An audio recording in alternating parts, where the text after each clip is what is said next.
Hello my dear students, this video is concerning a strange kind of living organisms which are considered to be intermediate between prokaryotes and eukaryotes. That means we know prokaryotes, pro means first formed, karyon means nucleus, where incipient nucleus is present, whereas eukaryotes has true nucleus. So two kinds of organisms are there. We have already studied. Monera has prokaryotes, whereas the remaining all other living organisms are eukaryotes. So this is the group which is having the features of both prokaryotes and eukaryotes. Let us see in detail. Archaebacteria are monerans. We know that why we call them as monerans, because of the presence of nucleide. Nucleide means a nucleus. Without a nucleus, you can see here there is no any definite nucleus, only one region where genetic material, that is DNA, is present. So only nucleide is present. So this kind of, so Archaebacteria are also monerans. So one question we take, what are the organisms that lie between prokaryotes and eukaryotes? We have already studied this. So this one is B, Archaebacteria. Archaebacteria. Next one, Archaebacteria belong to the kingdom. So we know mycota, they consist of fungi. Animalia consists of animals. Plantae consists of plants. So remaining one is Monera. So Archaebacteria belong to the kingdom Monera. Archaebacteria belong to the kingdom Monera. So next question is, which of the following statements is true regarding Archaebacteria? Archaebacteria are fossilized forms. That means they are not at all existing. So they are existing. So it is wrong. Archaebacteria Halophiles only. Archaebacteria exist in different kinds of conditions. So this is also wrong. Archaebacteria are exclusively photosynthetic. No, they are heterotrophic also. So finally one option is remaining, that is Archaebacteria are the oldest living entities. So this one is right. So Archaebacteria are the oldest living entities.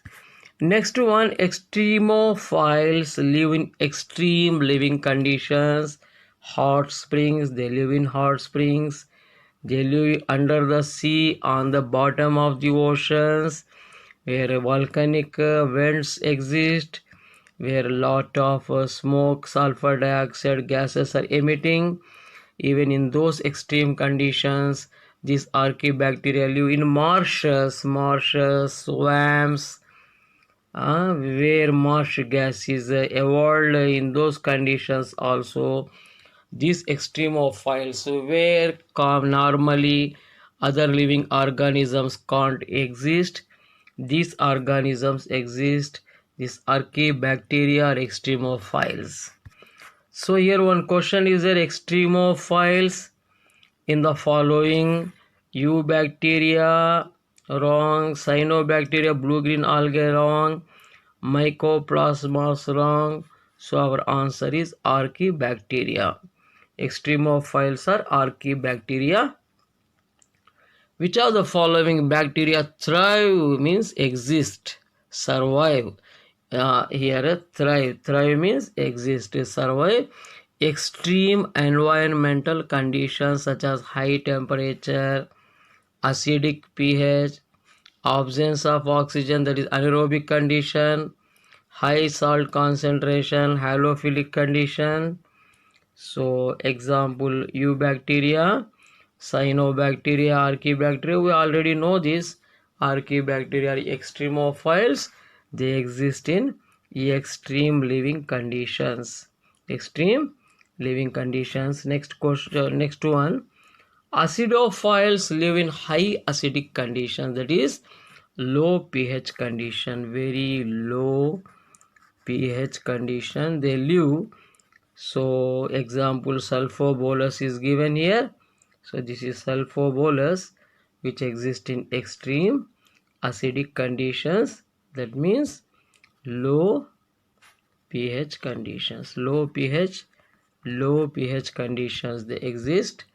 So Sulpholobus, extreme acidic conditions, acidophiles.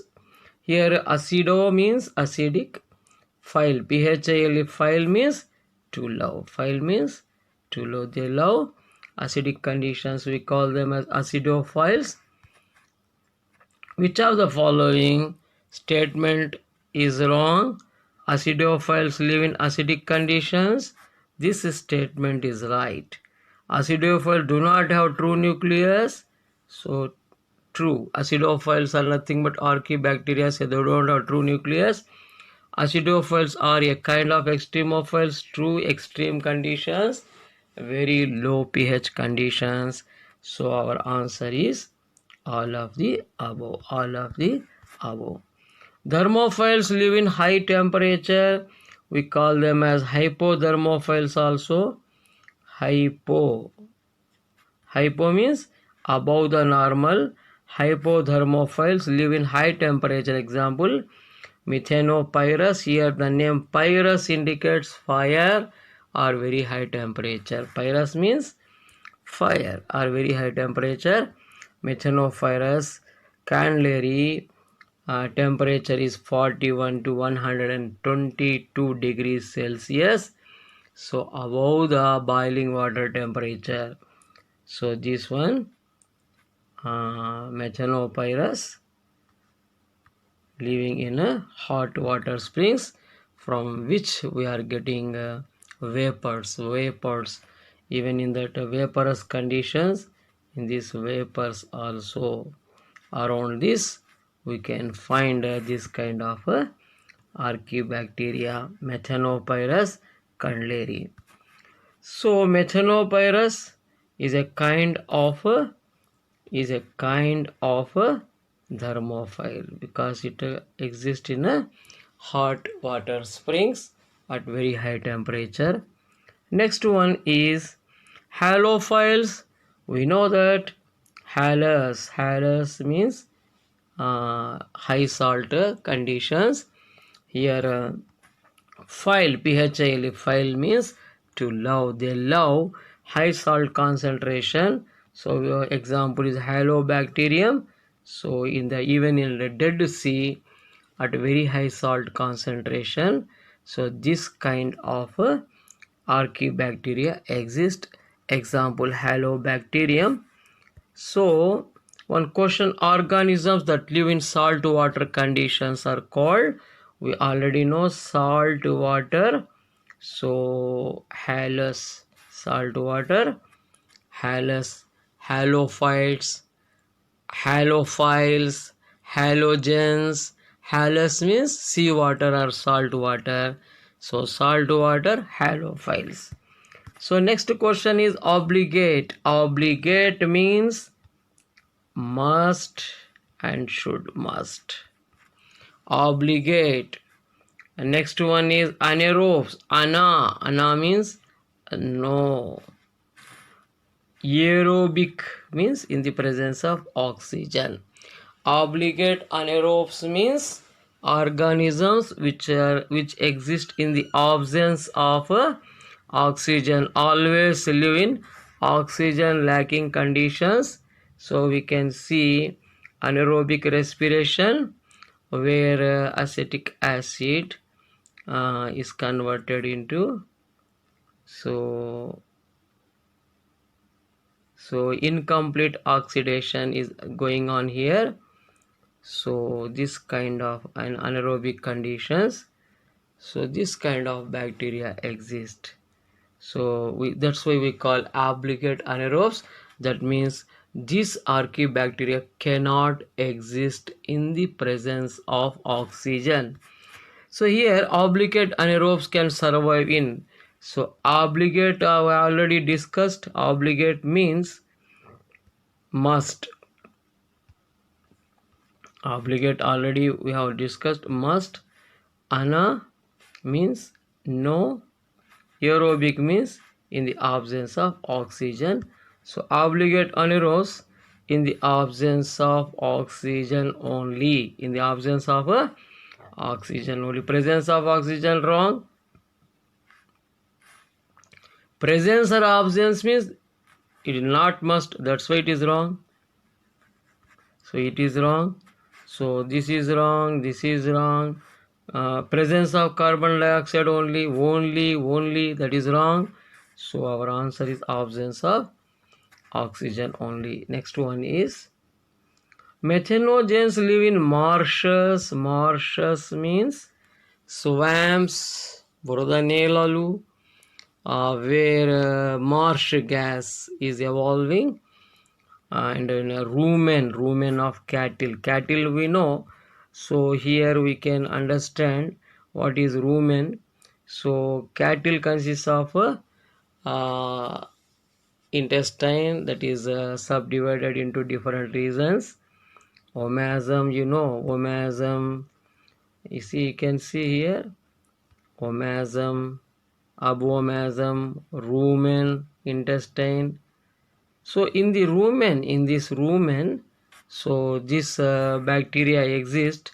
We call them as methanogens. We can see here methanogens bacteria. They are responsible for digestion of grass cellulosic substances by rumen. So in the rumen intestine, so these bacteria exist. Methanogens. Methano means methane. Gen means to generate or to produce. Methanogens means organisms which produce methane.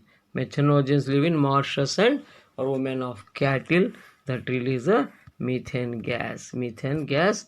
So methanobacteria have features like one is they live in anaerobic condition. Yes, in the intestine anaerobic condition exists. They produce methane gas. Yes, they belong to Archaea. Yes, so our answer is all three correct.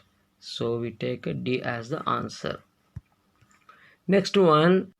So here next question is methanogens belong to Methanogens belong to Eubacteria, no. Cyanobacteria, blue-green algae, no. Mycoplasmas also no. So Archaebacteria is correct. Archaebacteria is correct. Next one, where do you find methanogens? In the guts of ruminants only. Swamps also it exists. Ruminants exist. Sewage also exists. So our answer is D. All of the above habitats. Next question, which of the following gas is toxic? So methanogenic bacteria, we know that these methanogenic bacteria, they are anaerobes. Anaerobes means they don't need oxygen. They exist in the absence of oxygen. So that's why toxic gas is oxygen for them. So answer is oxygen. So toxic to methanogens is oxygen. Next question is methanogens are most abundant in we know that cattle sheds. Most abundant in cattle sheds because cattle release a methane gas because of the presence of methanogens, methane. So next, cell wall has a S layer, pseudomurines to resist lysozymes. Three important words. So we can see them here. S layer, pseudomurines below that cell membrane. The pseudomembranes, these two layers, they resist the effect of lysozymes. Lysozymes are actually secreted by host cells. when they attack any host, the host will secrete lysozyme to kill bacterium, but majority of bacteria may die, but not this Archaebacteria because of the presence of S layer and pseudomurines. So next one, Archaebacteria can get resistance from host lysozymes through, we have already studied this, S layer in cell wall, pseudomurines in cell wall. So answer is both A and B. Both A and B. Next question is Thermoplasma. Thermoplasma is without cell wall. It is a kind of Archaebacteria. We call it as thermoplasma, which doesn't have cell wall. Just like mycoplasmas have no cell wall. So one kind of bacteria called mycoplasmas. Mycoplasma, they don't have cell wall. So thermoplasma also do not have cell wall. So thermoplasma is a bacterium without nucleus. This is right because they are Monerans, prokaryotes without cell wall. This is also right. Without membranous organelle. This is also right because all prokaryotes, they do not have membranous organelles. So though characteristic feature is without cell wall, remaining three features are there. So our answer is D, all of the above. So next one, cell membrane has a ether bonding between lipids. Ether. Ether is a kind of a organic bond. So like this, ether bonds, CH2O, ether bonds are present in lipids, between lipid molecules in archaeal phospholipids. Archaeal phospholipids. So lipids with phosphorus. Lipids with the phosphorus has a ether bond, characteristic feature of Archaebacteria. This we can't see in other kind of organisms. So what are the organisms with ether bonding? So this question is also important. So we know Archaebacteria. Archaebacteria. So how do Archaebacteria differ from Eubacteria? Cell shape and structure, this is same. Mode of nutrition and metabolism, these three are right. Mode of reproduction, this also similar. So cell wall and cell membrane structure. So this is the characteristic feature of Archaebacteria. Cell wall and cell membrane structure of Archaebacteria are different from those of other bacteria or Eubacteria. Next one is the chromosome is circular. You can see circular chromosome is there. Double helical structure is there with histones. These features are lacking in other bacteria. They are a single. They are a circular. That's all. Single stranded and circular. Here a double stranded. They are a double stranded and circular. So plus you can find histone proteins here. You can find histone proteins also. Histone proteins also there, like this. Histone proteins. Histone proteins are also there. So most important features. So one is a double-stranded DNA plus histone proteins plus histone proteins, we can see them here, histone proteins also.